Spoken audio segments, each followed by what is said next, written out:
Dalam nama Bapa dan Putra dan Roh Kudus. Amin.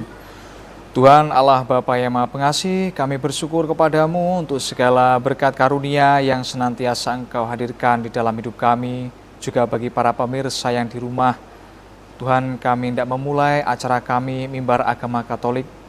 Kami hendak bersama-sama mendalami cara hidup jemaat perdana sebagai dasar bagi kami Keuskupan Agung Palembang dalam memasuki tahun Ardas yang ketiga, yaitu tahun komunitas basis gerejawi. Berkatilah kami, curahkanlah Roh Kudus-Mu atas kami, sehingga kami sungguh-sungguh boleh belajar dari jemaat perdana, dan apapun yang akan kami lakukan, perbincangkan ini sungguh-sungguh berkenan kepadamu. Semua doa dan harapan ini kami haturkan kepadamu dengan perantaraan Kristus Tuhan dan Juru Selamat kami. Amin. Dalam nama Bapa dan Putra dan Roh Kudus. Amin. Mereka bertekun dalam pengajaran rasul-rasul dan dalam persekutuan. Dan mereka selalu berkumpul untuk memecahkan roti dan berdoa. Pemirsa terkasih dalam Kristus, selamat siang dan selamat berjumpa kembali bersama saya Teresia Hari Sukarni SAG. Dan tema pembahasan ini pada kali ini adalah cara baru hidup menggereja. Dan telah hadir di tengah kita sebagai narasumber yaitu Frater Andreas Suko Ariwasono SCY. Selamat siang, Frater. Selamat siang, Ibu. Apa kabar? Puji Tuhan, sehat luar biasa. Amin, puji Tuhan. Amin, ya. Pemirsa, Frater, biasa dipanggil Frater. Frater Suko. Frater Suko, ya. Frater Suko ini adalah calon imam yang sedang menjalani tahun orientasi pastoral atau sedang pendidikan calon imam di Gereja Paroki Santo Gregorius Agung, Kota Jambi. Baik, Frater, bulan November sudah lewat dan sekarang kita memasuki bulan Desember. Namun bulan November dan Desember ini dalam kalender Gereja Katolik itu tepatnya di hari Minggu, diawali dari tanggal 14 kalau nggak salah, 14 November. Dan sekarang kita sudah memasuki minggu keempat sebelum minggu ketiga sebelum masa Natal.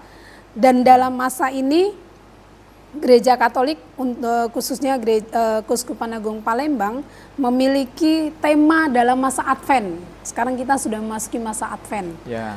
Dan tema dalam masa Advent itu adalah komunitas basis gerejawi, cara baru hidup menggereja. Sebagai pertanyaan, sebenarnya apa yang menjadi latar belakang sehingga tema tersebut dimunculkan? Monggo. Baik, Bu Ari. Memang secara khusus pada masa Advent ini Keuskupan Agung Palembang itu mengangkat tema cara baru hidup gereja, yaitu komunitas basis gerejawi.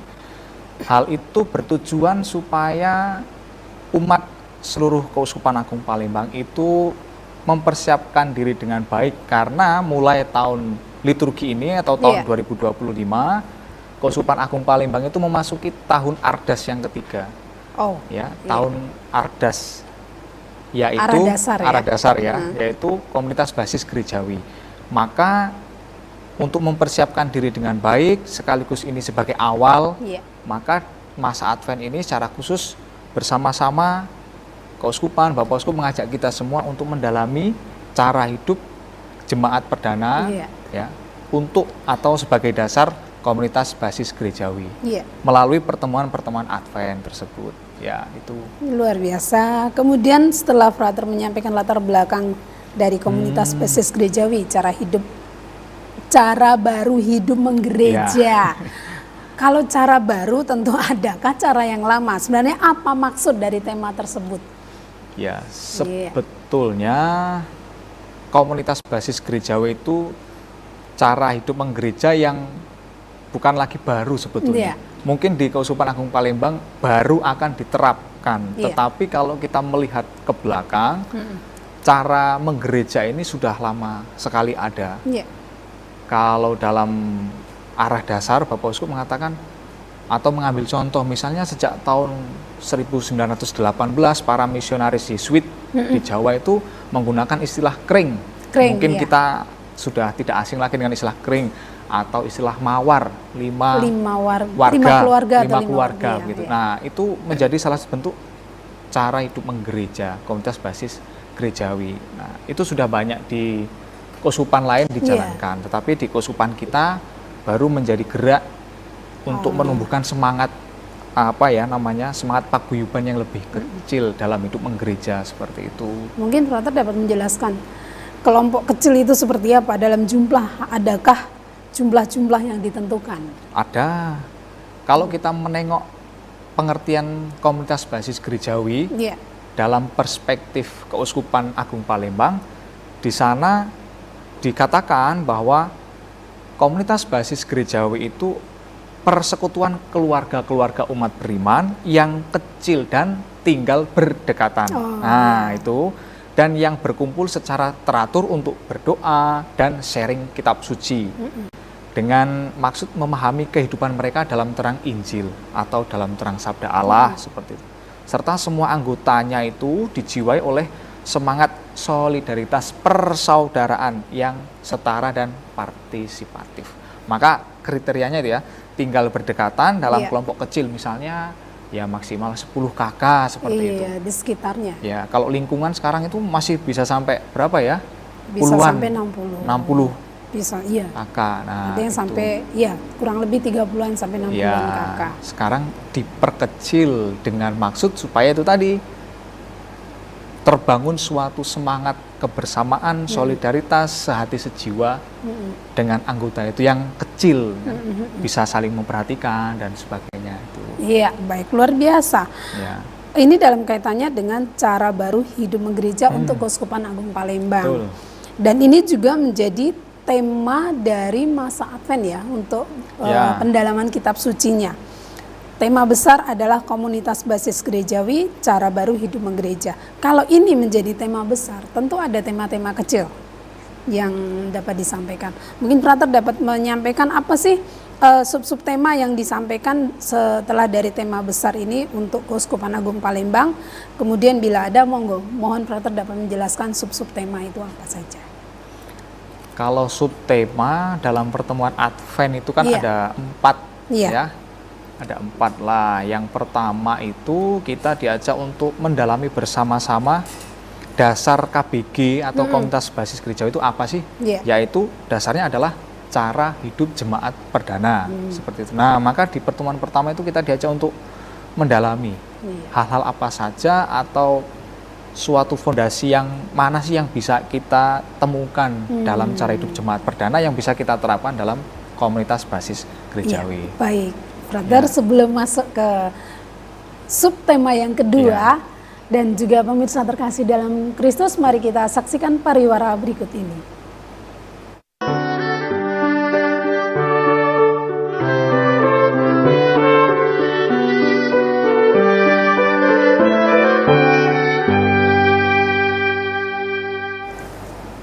Pemirsa, mari kita lanjutkan perbincangan iman pada siang hari ini. Baik, Frater. Melanjutkan pada subtema. Tadi sudah menyampaikan tentang subtema yang pertama. Monggo silakan melanjutkan untuk subtema kedua dan seterusnya. Itu apa saja? Silakan. Yang pertama tadi ya, kita meneladan cara hidup jemaat perdana. Yang khas dari mereka itu kan mereka selalu berkumpul bersama. Kemudian bertekun dalam doa dan memecahkan roti. Kalau sekarang ya praenekaristi. Lalu semangat berbela rasa terhadap yang lain. Di sana dikatakan di dalam kitab suci kan tidak ada yang menjadi hak milik pribadi, itu menjadi milik bersama seperti itu. Nah, itu menjadi titik fokus kita di pertemuan yang pertama. Lalu di pertemuan yang kedua, temanya adalah menjadi sehati sejiwa. Nah, yang perlu ditekankan di dalam pertemuan yang kedua adalah semangat sehati sejiwa yang sungguh-sungguh tampak dalam jemaat perdana seperti itu. Yang mau ditekankan juga bagaimana semangat sehati sejiwa itu terwujud dalam anggota-anggota KBG itu, bagaimana mereka saling mendukung, saling memperhatikan, yang misalnya tidak tampak di dalam persekutuan ya mari diajak bersama-sama, kemudian yang membutuhkan ya dibantu dan sebagainya. Artinya tidak ada sekat lah seperti itu. Ini menjadi saudara saya yang perlu saya bantu misalnya ketika berkekurangan seperti itu. Lalu yang ketiga menjadi saudara-saudari Kristus. Ya, yang dipakai dalam dasar biblisnya itu, landasan kitab sucinya atau kitab suci bacaan yang mau direnungkan adalah dari surat Roma sepertinya ya. Iya. Bagaimana meskipun kita berbeda-beda dengan keunikan atau kekhasan masing-masing, kalau Santo Paulus itu kan menggunakan tubuh sebagai suatu gambaran ya. Tubuh itu punya banyak bagian dan punya fungsinya masing-masing. Tetapi kita tetap menjadi satu tubuh. Nah, begitu juga dengan kita. Di dalam suatu KBG itu bagaimana kita yang berbeda-beda itu bersatu, bersekutu sebagai satu komunitas, dan dengan perbedaan masing-masing tetapi kita mau membangun suatu semangat yang sehati dan sejiwa itu. Nah, itu yang ketiga. Lalu yang keempat memang bagaimana kita mulai dari keluarga itu ibadat bersama menjelang Natal begitu ya, dengan pembagian tugas masing-masing. Nah, itu yang diharapkan melalui pertemuan Advent itu. Ya. Ini adalah sub-sub tema yang disampaikan. Baik, Frater, kembali kepada tema besar yaitu komunitas basis gerejawi, cara baru hidup menggereja. Sebagai umat Katolik atau keluarga-keluarga Katolik, sikap atau tindakan apa yang seharusnya dilakukan atau diwujudkan dalam kaitannya dengan tema besar? Ya. Kalau tahun 2024 ini ya, kita kan fokusnya adalah keluarga sebagai gereja rumah tangga atau tahun keluarga. Lalu setelah kita dari keluarga, bagaimana kemudian kita mari merangkul sesama keluarga di sekitar kita. Itu tujuannya apa? Supaya kita saling mengenal, saling mendukung. Lalu tidak ada lagi di sekitar kita, sesama kita tuh yang merasa terasingkan, begitu ya. Nah, misalnya kalau ada yang merasa terasingkan, bagaimana kita sebagai komunitas bergerak merangkul yang terasingkan itu. Tidak ada yang dikucilkan lagi. Nah, itu hal-hal konkret yang bisa kita lakukan dalam kebersamaan dalam komunitas basis tersebut. Nah, artinya kita merespon. Ya, dan yang penting juga ada kegiatan doa bersama yang teratur dengan titik fokusnya adalah membaca dan merenungkan sabda Tuhan, sehingga hidup kita juga sungguh-sungguh diterangi oleh sabda Tuhan itu sendiri. Seperti itu. Iya, baik, Frater. Kemudian untuk Keuskupan Agung Palembang ini kan memasuki tahun komunitas basis gerejawi. Sebenarnya apa yang diharapkan untuk umat Katolik, khususnya Keuskupan Agung Palembang di dalam kaitannya dengan tahun komunitas basis gerejawi ini, serta bagaimana keterkaitan dengan sehati sejiwa di dalam mempersiapkan masa Natal? Ya. Yang lalu Bapak Uskup dalam sosialisasi tahun ini mengatakan bahwa ya di dalam KBG itu kita harus berusaha. Kita kan membentuk suatu paguyuban yang kecil. Nah, di dalam paguyuban yang kecil itu harapannya adalah supaya kita saling mengenal, saling mendukung, kemudian tidak ada alasan bahwa di antara kita tuh ada yang terasing, ada yang dikucilkan dan sebagainya. Terus lalu jangan ada yang terluput dari bela rasa kita. Itu artinya apa? Jangan sampai kita menutup mata terhadap saudara-saudari kita yang membutuhkan, entah membutuhkan secara material atau membutuhkan hal-hal yang lain. Kekurangan itu kan bukan soal materi saja, tetapi misalnya saya merasa kok kurang mendapatkan perhatian di lingkungan ini, begitu ya. Nah, itu mari kita rangkul bersama seperti itu. Dan yang lain juga harapannya kita semua dapat berpartisipasi aktif di dalam komunitas tersebut. Lalu jangan sampai juga kita jatuh pada sikap yang inklusif ya. Hanya kalau kita sudah terbentuk dalam KBG, ini KBG saya, ini komunitas saya, tetapi tidak, harapannya kita mau merangkul semua. Ya, eksklusif. Kita menunjukkan semangat sehati sejiwa kita ya dengan terbuka juga terhadap sesama kita. Tidak memandang latar belakangnya apa, tapi kita mau membangun semangat yang menjangkau semua. Ya, itu. Baik, Frater, beberapa hari yang lalu tuh saya juga ada membaca dari pendalaman itu. Kalau zaman para rasul itu mereka pun berani menjual harta miliknya untuk disumbangkan, untuk diserahkan kepada rasul-rasul. Silakan ini diserahkan, monggo. Siapa yang membutuhkan, silakan diatur. Kalau untuk di zaman sekarang rasanya sulit. Menurut Frater bagaimana? Ya, itu memang ketika saya mengisi pendalaman iman, saya tanya kepada Bapak Ibu. Kira-kira Bapak Ibu, kalau kita diminta untuk menjual harta milik kita lalu membagikannya kepada yang lain, masih bisa nggak atau masih sanggup nggak? Lalu mereka menjawab, nggak sanggup, Frater. Lalu bagaimana? Betul sekali, harus bagaimana? Nah, soal bagaimana kita sehati sejiwa, soal bagaimana kita mewujudkan bela rasa kita itu kan bisa berbagai macam hal seperti itu ya. Ya oke, kalau kita punya kelebihan atau rezeki yang misalnya bisa kita bagikan, itu baik, kita bagikan kepada sesama yang membutuhkan. Tetapi ingat bahwa orang itu tidak hanya berkekurangan soal materi saja. Materi, betul sekali. Itu penting. Ya. Orang yang merasa dikucilkan itu sungguh-sungguh kekurangan perhatian. Nah, dari situ kemudian ini perhatian saya terhadap diri saya, ya saya berikan juga terhadap orang lain. Betul sekali. Seperti itu, ya. Maka konsep kasihlah sesamamu manusia sebagaimana kamu mengasihi dirimu. Nah, itu bisa tampak dalam seperti itu. Ya, kita harus mengasihi atau mencintai diri kita supaya kita juga bisa mencintai orang lain. Bukan berarti kita cinta diri. Kalau hanya cinta diri itu kan egois sekali. Tapi kalau kita mencintai diri kita, nah semangat mencintai diri kita itulah yang kemudian kita bisa bagikan kepada yang lain. Itu ya luar biasa, Frater. Dan memang untuk di dunia zaman sekarang, sekalipun itu dikatakan katanya sulit, tetapi ya harus bisa. Harus bisa. Apalagi kita sudah diarahkan untuk munculnya KBG semakin dekat mungkin akan semakin lebih respon, lebih perhatian. Nah, baik, Frater.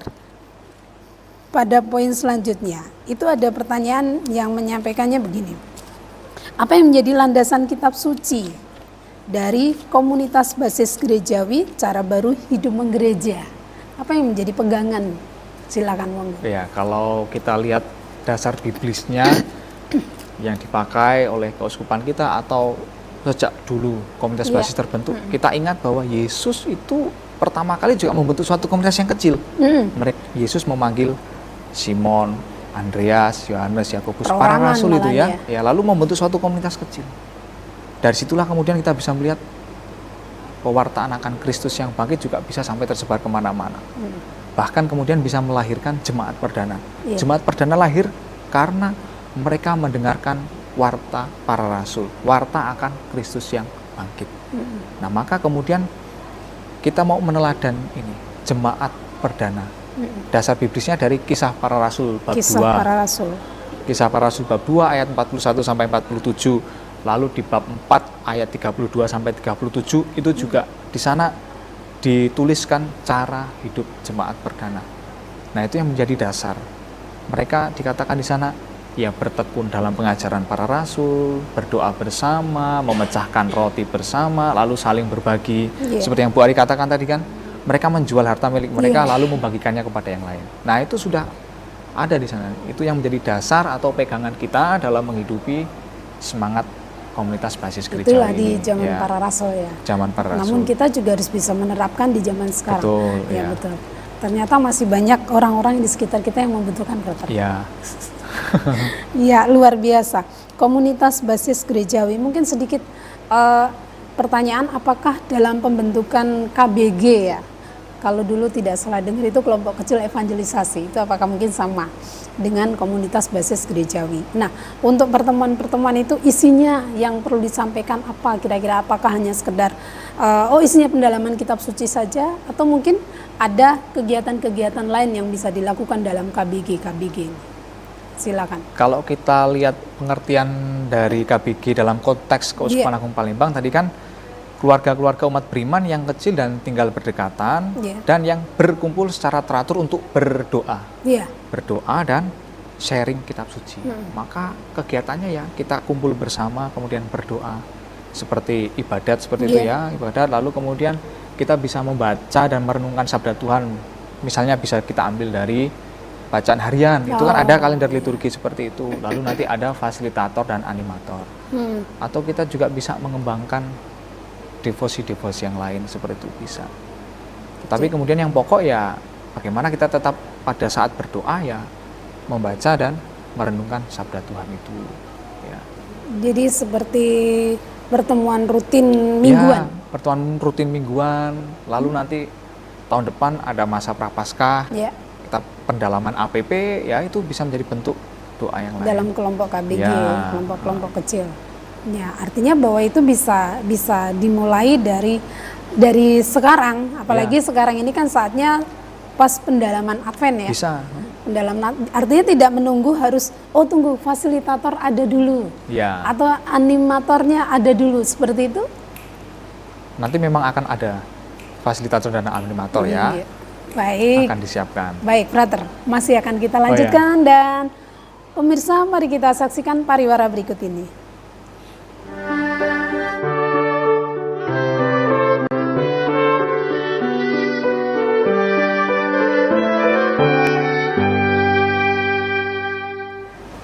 Pemirsa, mari kita lanjutkan perbincangan iman pada siang hari ini. Baik, Frater. Terakhir, sebagai tokoh agama Katolik sekaligus sebagai calon imam, apa yang dapat Frater sampaikan dalam kaitannya dengan tema hari ini untuk pesan-pesan iman kepada pemirsa dimanapun berada? Silakan, monggo. Baik, Bu Ari, sebagai pesan-pesan iman tentu saya berharap juga mari kita memulai bersama-sama dan menyambut dengan baik tahun Ardas yang ketiga Keuskupan Agung Palembang, yaitu cara baru hidup menggereja komunitas basis gerejawi. Mari kita mencoba berkumpul dalam suatu komunitas yang kecil, karena pembentukan komunitas ini kan tidak berdasarkan suatu kesenangan atau saya suka dengan keluarga ini, saya dekat dengan keluarga ini maka saya membentuk komunitas dengan dia, tetapi kan mau semakin mendekatkan yang saling berdekatan itu ya. Maka semoga semangat membangun komunitas basis ini kita hidupi, dan dalam komunitas basis itu ada semangat untuk saling mendukung, saling mengasihi, saling memperhatikan dengan semangat sehati sejiwa, sehingga tidak ada lagi yang merasa terasing, tidak ada yang merasa terkucilkan, dan semangat yang kita bangun di dalam itu kemudian kita bagikan keluar kepada semakin banyak orang. Nah, itu harapan kami, sehingga di dalam kita kuat dan semangat itu yang kita bangun di dalam komunitas itu bisa merangkul, bisa menjangkau semakin banyak orang, seperti itu, Bu Ari. Luar biasa. Ya.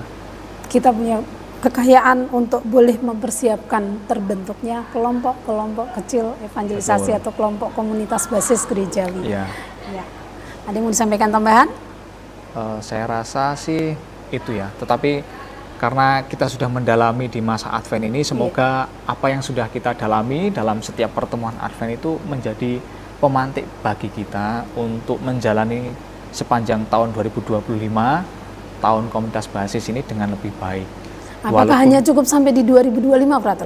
Tidak, tentu tidak. Ya, walaupun nanti secara formal kita akan menutup tahun Ardas ketiga di bulan November 2025, tetapi cara hidup menggereja ini akan terus berlanjut seperti itu. Ini kita mengawali, tetapi kemudian cara hidup menggereja ini kita teruskan seperti itu. Baik, luar biasa, Frater. Terima kasih untuk berkenannya hadir pada sore hari ini. Dan pemirsa terkasih dalam Kristus, sebagai umat Katolik kita memang diajak untuk membiarkan diri kita dipimpin oleh Kristus, dipimpin oleh kebenaran sejati, dan tidak diperbudak oleh keinginan-keinginan atau tekanan egoisme manusia yang membawa kita kepada kedosaan. Untuk itu, sebagai masyarakat Katolik, mari kita memiliki kepedulian terlebih dahulu di masa-masa Advent ini. Kita harus mampu menyiapkan hati untuk menyambut kedatangan Sang Juru Selamat, bukan dengan berburu kebutuhan jasmani saja, namun lebih dari itu, yaitu menyiapkan hati kita, menyiapkan hati untuk pergi ke Bethlehem, sehati sejiwa menjadi keluarga yang mampu menata cara hidup baru dalam hidup menggereja. Sehati sejiwa adalah satu keutamaan yang kita siapkan. Dan akhir kata, saya Teresia Ari Sukarni SAG mengucapkan terima kasih. Mohon izin untuk undur diri, mohon maaf akan segala kekurangannya. Tuhan memberkati kita semua. Selamat sore dan salam damai Kristus.